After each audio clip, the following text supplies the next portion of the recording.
যে সবল দুর্বলকে কাবু করবে, ওর কোনো দিন মনটা নিচু হবে না। কেন হবে না? আমি করছি তো কি, কে আমাকে আটকাবে? কেউ তো নাই, সবাই তো মুখে কলু পেটে বসে আছে।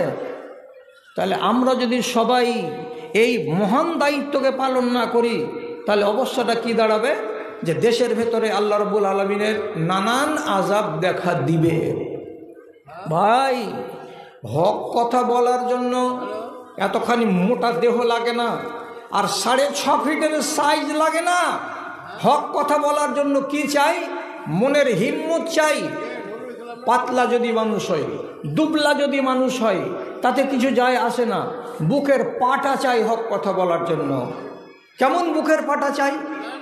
কি করে আপনি বলবেন যে বুকের পাটা কাকে বলে? তো আমি একটা সাহাবীর নাম বলছি, তার নাম আব্দুল্লাহ বিন মাসউদ রাদিয়াল্লাহু তাআলা আনহু। উনি প্রথম যারা ইসলাম কবুল করেছিলেন তাদের ভেতরে একজন। তো উনি 9 নম্বর অথবা 10 নম্বর মুসলমান। তো রাসূলুল্লাহ একটি মাত্র লোক যিনি ইসলাম প্রচারের প্রারম্ভিক কালে কোরআন মাজিদের তিলাওয়াত জোর শব্দে করেছিলেন, কিন্তু আল্লাহ পাকের নবীর গায়ে হাত লাগাবার মতো সাহস কোনো মায়ের লালের হয়নি। বাকি সুহাইব রুমি দুর্বল প্রকৃতির মানুষ, কমজোর, তাকে মেরেছে। আব্দুল্লাহ বিন মাসউদ, তাকে মার খেতে হয়েছে। আম্মার, তাকে মার খেতে হয়েছে। ইয়াসির, তাকে মার খেতে হয়েছে। তার স্ত্রী সুমাইয়া, তাকে মার খেতে হয়েছে। কিন্তু আবু বকর সিদ্দিক কোনোদিন মার খাননি, এবং আল্লাহ পাকের রসুল জীবনে কোনোদিন মার খাননি, এবং হযরত ওমর ফারুক জীবনে মার খাননি। কেন? যে এদের পিছন দিকে ছিল তাদেরকে বাঁচাবার মতো লোক। এবার আব্দুল্লাহ বিন মাসউদ ঈমান আনলেন রাসূলুল্লাহর কাছে এসে। একটা দুবলা পাতলা টিনটিনে এইরকম একটা মানুষ ঈমান আনা হলো রাসূলুল্লাহর মজলিসে। উনি বলছেন, আমি কাবায় যাব। কেন?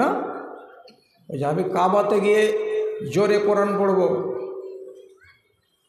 তখন সবকটি যে সাহাবা ছিলেন মওজুদ, ইন্নানা নাকশা আলাইকা, আমাদের সবারই ভয় হচ্ছে তুমি এ কাজে যদি যাও তাহলে তোমার চামড়া গোটা রাখবে না, এ কাজে যেও না আব্দুল্লাহ। তো উনি কতটা দুর্বল মানুষ, কতটা দুর্বল উনি নিজে বলছেন। আমি একদিন আরব দেশের একটা ছোট গাছ, যে গাছগুলো কাটতে গেলে তার মিসওয়াক হয়, এই গাছের নাম হলো ইরাক গাছের উপরে চড়ে আছি। মিসওয়াক ভাঙবো, ভেঙে আমি নবীজিকে দেব, এটা আমার খিদমত। তো আমি যখন গাছে চড়ে আছি, হালকা হালকা হাওয়া চলছে, আমার লুঙ্গিতে কি হচ্ছে, হাঁটুগুলো খুলে যাচ্ছে, পায়ের পিণ্ডলিগুলো খুলে যাচ্ছে। আমার পাশে যারা লোক ছিল আমার পা দুটোকে দেখে তারা খিলখিল খিলখিল করে হাসছে। কেন হাসছে? নবীজি জিজ্ঞেস করে বললেন, হাসছো কেন হে তোমরা? আব্দুল্লাহ বিন মাসউদ গাছে চড়ে আছে, মিসওয়াক ভাঙবে, ডাল ভাঙবে, কি ঘটনা ঘটলো যে তোমরা তাকে দেখে হাসছো? তারা বলছে, আল্লাহ পাকের রাসূল এর পা দুখানার দিকে যখন তাকাচ্ছি তখন হাসি না আমরা থামতে পারি না। এত পাতলা পাতলা পা, এত সরু সরু পা, এ পাগুলো দেখে মানুষের পা মনে হয় না। তাহলে তিনি কত দুর্বল মানুষটা ছিলেন। তার সরু পা দেখে মানুষেরা যখন হাসলো, তখন নবীজি বলছেন, ওয়াইন্নাহুমা আসকালু ফিল মিজানে, আল্লাহ রাব্বুল আলামিনের নিকটে কিয়ামতের দিন এই পাতলা পা দুখানা উহুদ পাহাড়ের সমান ওজনদার হবে। এর পায়ের দিকে দেখিও না, এর মনের জোরের দিকে তোমরা তাকাও। এই লোকটা এত দুর্বল ক্ষীণ শরীরের মানুষ, উনার সাহসটা কি? কাবার প্রাঙ্গণে যাব, আর যাবার পরে আমি কোরআন মাজিদের আয়াত পড়ব, যাতে করে ওরা কান পেতে শুনে। সাথীরা বলল, বিপদ আছে, যেও না। কোনো কথা শুনলেন না, চলে গেলেন কাবার প্রাঙ্গণে। একদিকে মুশরিকরা বসে আছে, আর তার পাশে গিয়ে হযরত আব্দুল্লাহ বিন মাসউদ রাদিয়াল্লাহু তাআলা আনহু আউযুবিল্লাহ বিসমিল্লাহ পড়ে দেওয়ার পরে শুরু করলেন সূরা রহমান। আর রহমান আল্লামাল কোরআন খালাকাল ইনসান আল্লামাহুল বায়ান। 3 থেকে 4টা কিংবা 5টা আয়াত পড়া হয়েছে। বাজ পাখির মতো দৌড়িয়ে এলো মুশরিকের দল, পিটন শুরু হয়ে গেল। মার্কেটে পকেট মার ধরা পড়তে গেলে যেমন গুনে গুনে মার পড়ে না, এদিক থেকে পাই সেই মারে, ঠিক এইরকম করে উল্টা পাল্টা আগে পিছে থেকে আব্দুল্লাহ বিন মাসউদকে তারা মারল। লহু লাহান হয়ে যাওয়ার পর, রক্তাক্ত হয়ে যাওয়ার পর নবীজির কাছে ফিরে এলেন। আল্লাহ পাকের নবী এবং সাথীরা বললেন, আমরা এটাই কথা বলেছিলাম যে তুমি এই কাজে যেতে গেলে কিন্তু খায়ের নাই, তোমাকে কিন্তু ওরা মারবে। আব্দুল্লাহ বিন মাসউদ রাদিয়াল্লাহু তাআলা আনহু বলছেন, ওরা ক্লান্ত হয়ে যাবে একদিন, কিন্তু আমি ক্লান্ত হব না। কি পাটা আছে বুকে, কি পাটা আছে হক কথা বলার জন্য। এইরকম মোটা শরীর লাগে না, কি লাগে? বুকের পাটা লাগে। আরে বুকের পাটাটা যদি শক্ত হয় তাহলে আপনি যেখানে সেখানে ন্যায্য কথাটা বলতে পারবেন। এখন আপনাদের ভিতরে কার বুকে পাটা নেই বলেন তো?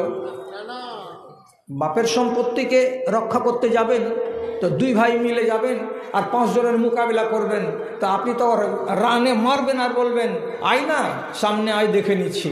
তখন তো আপনার বুকের পাটা জোর, তখন তো আপনার বুকের শক্তি খুব জোর। আর আপনার চোখের সামনে যদি মুনকার আপনার গ্রামে হয়, তখন আপনি কেন ভিজা বিড়ালের মতো বসে থাকছেন? তখন যাচ্ছে কোথায় আপনার বুকের পাটাটা? আপনি যদি গর্জে উঠেন আপনার গ্রামে, আমি যদি গর্জে উঠি আমার গ্রামে, তাহলে পরে পরিস্থিতিটা কি হবে? বিগড়ে যাবে না, আর আল্লাহর আযাব দেশের মাটিতে সাধারণ হয়ে দেখা দিবে না। কথা শুনবেন? হালাকু খায়ের পোতা, তার নাম তুগলক তাইমুর। ইতিহাস বলছি আপনাকে, হালাকু খায়ের বেটা পোতা তুগলক তাইমুর বেড়াতে এসেছে রাজধানী থেকে মাদাইন শহরে, ইরানের উত্তর এলাকা। এখানে এক আলেমে দ্বীন ছিলেন, তার নাম মাওলানা জামালউদ্দিন। ওই আলেমকে দেখে, ওর দাড়ি দেখে, টুপি দেখে, মাশাআল্লাহ চেহারা দেখে লোককে জিজ্ঞেস করলে এটা কে গো? তো বলছে ইনি আমাদের বুজুর্গ, আমাদের এলাকার একজন আলেম। কাছে ডাকলো তুগলক তাইমুর, আর ডাকার পরে ওকে বলছে আপনি মাওলানা? ওই জি আমি খেপা মানুষ, লোকেরা আমাকে মাওলানা বলে। তো এই তুগলক তাইমুরের পাশে ছিল তার পোষা কুকুর, খেয়ে এরকম মোটা হয়ে আছে।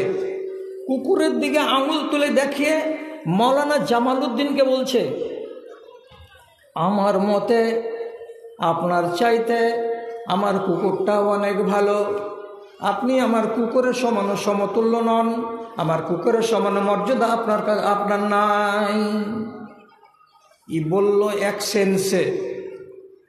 এই মাওলানা জবাব দিবেন একে কি করে, যেখানে ইনি হচ্ছেন যুবরাজ, অঢেল পাওয়ার হাতে আছে, উল্টা পাল্টা যদি কথা বলি তো এক্ষুনি গলা কেটে দেবে। তাই বলে কি আমি ভেড়া হয়ে থেকে যাব? তখন মাওলানা জামালউদ্দিন বলছেন, সত্যি কথা বলেছেন ভাই, আমি আপনার কুকুরের চাইতে খারাপ এবং আপনিও আপনার কুকুরের চাইতে খারাপ। যদি আমাদের 2 জনের কাছে আল্লাহ রব্বুল আলামিনের দেওয়া দিনটা না থাকে, আর যদি আমার আর আপনার কাছে আল্লাহর দেওয়া দিনটা থাকে, তাহলে কুকুরের চাইতে আমরা অনেক উত্তম। মাথা ঘুরে গেল উত্তর শুনে। কিসের দিন? হ্যাঁ, কেমন দিন? কাকে বলে দিন? তো বলছে রুজিদাতা হলেন আল্লাহ, একেও রুজি দেয়, আমাকেও রুজি দেয়। আমার দায়িত্ব হলো আল্লাহ রুজি খাওয়ার পরে কপালটাকে জামিনে তার নামে ফেলে দেওয়া, কিন্তু কুকুরের দায়িত্ব এটা নয় যে আল্লাহর নামে ইবাদত করবে। কেন? এরা হলো জানোয়ার। কিয়ামতের দিন আল্লাহ রাব্বুল আলামিন প্রত্যেকটা জানোয়ারকে মাটি বানিয়ে দেবেন, মাটি হয়ে যাবে, কেউ তারা জানোয়ার হয়ে আল্লাহর সামনে আর থাকবে না। কিন্তু তুমি আর আমি মানুষ হয়ে মরব, মানুষের জন্মেছি, আমলটা যদি ভালো না হয়, দিন যদি আমার কাছে না থাকে, কিয়ামতের দিন আফসোস করে মরতে হবে, তখন আমাকে জাহান্নামে যেতে হবে। সেই দিন আমি কেমন হলাম? তো কুকুরের চাইতে আমি খারাপ হয়ে গেলাম। কেন কুকুরের চাইতে খারাপ? কুকুর হয়ে যদি মরতাম তাহলে কুকুরের হিসাব হতো না, মানুষ হয়ে মরে যাচ্ছি, এই জন্য আমাকে জাহান্নামে যেতে হচ্ছে। তাহলে কুকুরটাই ভালো আর আমি হলাম মন্দ। আর যদি দিন নিয়ে মরি তো আল্লাহ রাব্বুল আলামিনের ইরজামন্দি পাবো, আমি জান্নাতে যাব। কুকুরটা থেকে হাজার গুণে আমি উত্তম। শুধু আমি নই, তুমিও উত্তম। দিন যদি তোমার কাছে থাকে তাহলে। মাথাটা বন বন করে ঘুরে গেল। হ্যাঁ, একে তো খালি আলেমই বলছুন, কিন্তু ই তো এমন বাংঠা লাগা কথা বললো যে আমাকেও ফাঁসিয়ে রেখে দিল। আমিও কুকুরের থেকে ভালো নই যদি আমার কাছে দিন না থাকে। কথাটা শুনে এবার বলছে, আপনি যদি আমার কাছে 1 বছর পরে আসেন তো আপনার সাথে আমি আরও 1 ঘন্টা কথা বলবো এবং আমি আমার ভেতরে দিন নিয়ে আসার চেষ্টা করব। কেন? আমি 1 বছর পরে রাজা হয়ে যাব, তখন আপনি আমার কাছে আসবেন। আল্লাহ তাআলা মৌত দিয়ে দিলেন মাওলানা জামালউদ্দিনকে, যেতে পারলেন না। 1 বছর পরে যে যেতে হবে তার দরবারে, সুযোগটা হলো না। মরবার কালে তিনি নিজের ছেলে রাশিদুদ্দিনকে পাশে ডেকে বলছি, বেটা, একজন যুবরাজের সাথে আমার ওয়াদা করা আছে, 1 বছর পরে তিনি আমাকে ডেকেছেন, তার কাছে আমাকে দিনের দাওয়াত পৌঁছাতে হবে। আমি কথা দিয়ে রেখেছি, আমার মরণ হয়ে গেল, আমার পরে আমার ওসিয়তটাকে বহাল রাখবে, তোমাকে দায়িত্ব দিলাম। যেমন করে হোক মাদিয়ান শহরে গিয়ে তুগলক তাইমুরের কাছে গিয়ে আল্লাহর দাওয়াতটা পৌঁছে দেবে, সে ঈমান আনবে, সে নিজের জিন্দগিটাকে কামিয়াব বানাবে। আমরা যেমন আল্লাহর ওয়াস্তে জিন্দগিকে কামিয়াব বানিয়েছি। ওসিয়ত মোতাবেক বেটা রশিদুদ্দিন চলে গেল রাজদরবারে। লোকেরাকে বলছে, একটু দেখা করিয়ে দেন না বাদশার সাথে। যে ধর, বাড়ি কোথায়? ইরান দেশ। ইরানের লোককে আমরা ভালো চোখে দেখি না, চলো এখান থেকে হটো। যাকেই বলে তাড়িয়ে দেয়, যাকেই বলে তাড়িয়ে দেয়। কি করে বাদশার মোলাকাত পাওয়া যাবে? কেমন উপায় করব? বুকের পাটা দেখেন। এবার রাত্রি 5টার সময় ফজরের আজান হয়। রাজদরবারে যেখানে রাজার বাড়ি, যেখানে তুগলক তাইমুরের বাসস্থান, ওই আবাসের সামনে গিয়ে 5টার সময়তে শুরু করে দিল আজান। আসসালাতু খায়রুম মিনান নাওম। যে আওয়াজ এরা মানে না কিন্তু জানে, মুসলমানেরা এটা আজান দেয় নমাজের কালে, এ কথাটা তাদের জানা আছে। কথাটা জানলো যে এমন আওয়াজ কে দিল। আমাদের এখানে তো আওয়াজ দেওয়ার কোনো লোক নাই। ঘেরো ঘেরো, ধরো ধরো, তাড়াতাড়ি করো। মিলিটারিরা সজাগ হয়ে গেল, লোকটাকে ধরে নিল। আর যেমনি ধরে নিল, সাথে সাথে তাকে আসামি সাব্যস্ত করলো। আর আসামি সাব্যস্ত করার পর তারা ফয়সালা করলো, আগামীকাল 8টার সময় যখন দরবার লাগবে তখন রাজার সামনে তোমাকে পেশ করা হবে। রাজা যদি সুলি দিতে বলে তো সুলি দেওয়া হবে, রাজা যদি কতল করতে বলে তো কতল করা হবে। অতএব তোমার হায়াত কতক্ষণ? তো বেলা 8টা পর্যন্ত। যা করার আছে, যা বলার আছে বলে নাও এবং করে নাও।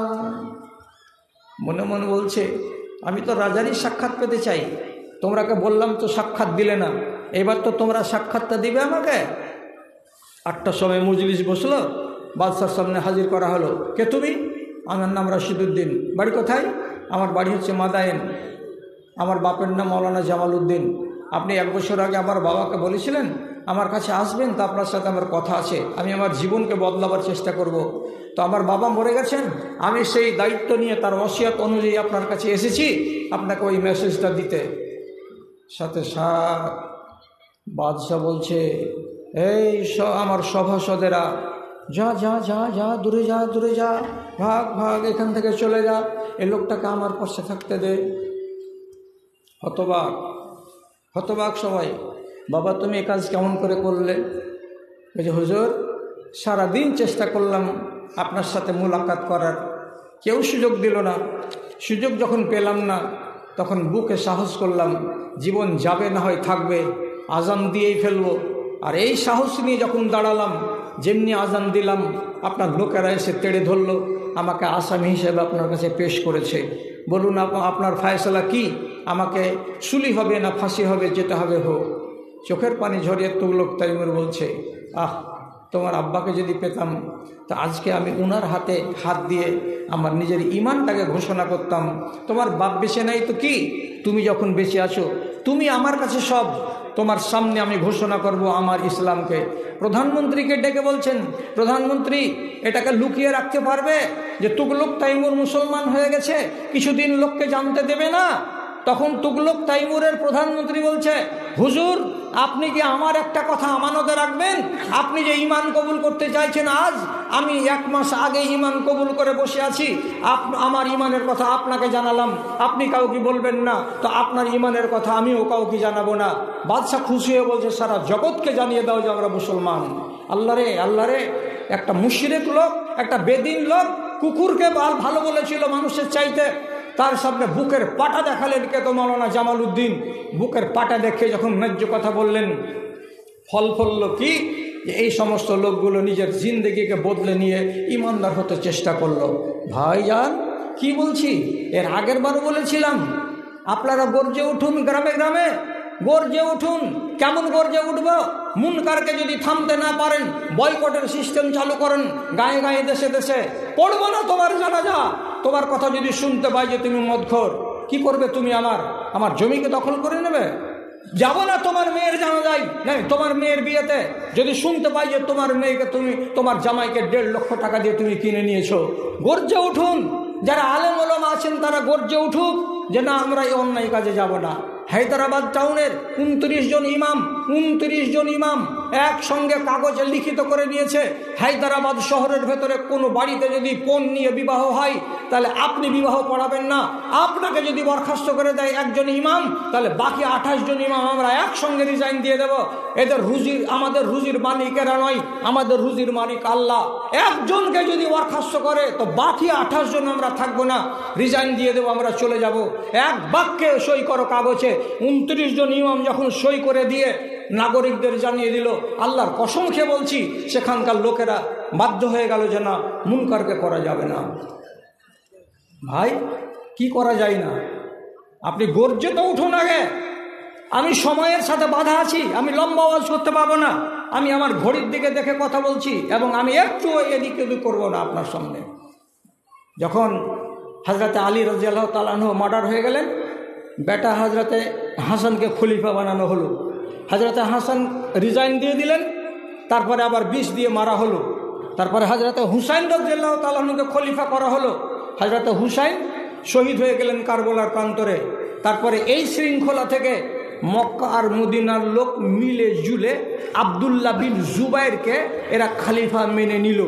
আর ওই শৃঙ্খলাতে হযরতে মুয়াবিয়ার পরে তার বেটা ইয়াজিদ, ইয়াজিদের পরে তার বেটা মুয়াবিয়া, এই করে ওদিকে একটা সিলসিলা চলতে লাগলো। একই টাইমে ইসলামী রাষ্ট্রে 2 দিকে 2টা করে রাজা, 2টা রাজা।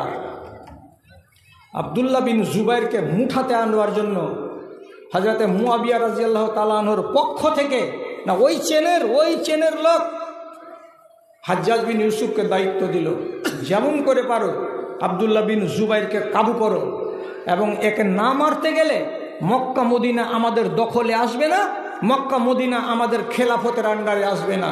এই হলো মেন গুরু, একে মারতে হবে, একে কাবু করতে হবে। শেষ পর্যন্ত চড়াই হয়ে গেল মক্কার মাটিতে। মেশিন ব্যবহার করা হয়েছিল, তার নাম মিনজেনিক, পাথর ছুঁড়া। সেই পাথর ছোড়া মেশিন দিয়ে এত পাথর ছুঁড়েছিল যে কাবার ঘরের জায়গা জায়গা দেয়ালে দেয়ালে ছেদ পড়ে গেছিল। সেই যুগে ছিল মুসলমানদের হাতে এই বানানো ট্যাঙ্ক, ব্যবহার করেছিল কে? হাজ্জাজ বিন ইউসুফ। শেষ পর্যন্ত আব্দুল্লাহ বিন জুবাইর নিজেকে বাঁচাতে পারলেন না। হাজ্জাজ বিন ইউসুফ আব্দুল্লাহ বিন জুবাইরকে খেজুরের গাছের উপরে দিনে দুপুরে ঝুলিয়ে দিলেন শুলিতে। তিনি মারা গেলেন, ঝুলন্ত অবস্থায় রয়েছে। একটা লাশ হয়ে একটা মানুষ, একটা নেককার আল্লাহর বান্দা, এক সাহাবী ঝুলছে খেজুরের গাছে। ওইখান দিয়ে আব্দুল্লাহ উমর রাদিয়াল্লাহু তাআলা আনহু যাচ্ছিলেন, আর যাওয়ার পরে মরা মানুষের দিকে তাকিয়ে বলছেন, আসসালামু আলাইকুম, আপনার উপরে শান্তি বর্ষিত হোক। আপনাকে আগে বলেছিলাম আপনার পরিণাম খারাপ হবে। আসসালামু আলাইকুম, আপনার উপরে আল্লাহর শান্তি বর্ষিত হোক। আমি আগে বলেছিলাম পরিণাম ভালো হবে না। আসসালামু আলাইকুম, আপনি এ কাজে চলে এসেছেন কেন? আমি আগেই বলেছিলাম, দেখেন কি হলো আপনার দুর্গতিটা। মানুষেরা আপনাকে আজ ভালো বলে মানলো না, শুলিতে চড়িয়ে দিল, আপনাকে শাহাদাত বরণ করতে হলো। 3-4টা কথা বলে আব্দুল্লাহ বিন উমর ওখান থেকে চলে গেলেন। জানতে পারলেন কে? হাজ্জাজ বিন ইউসুফ। কি জানতে পারলেন?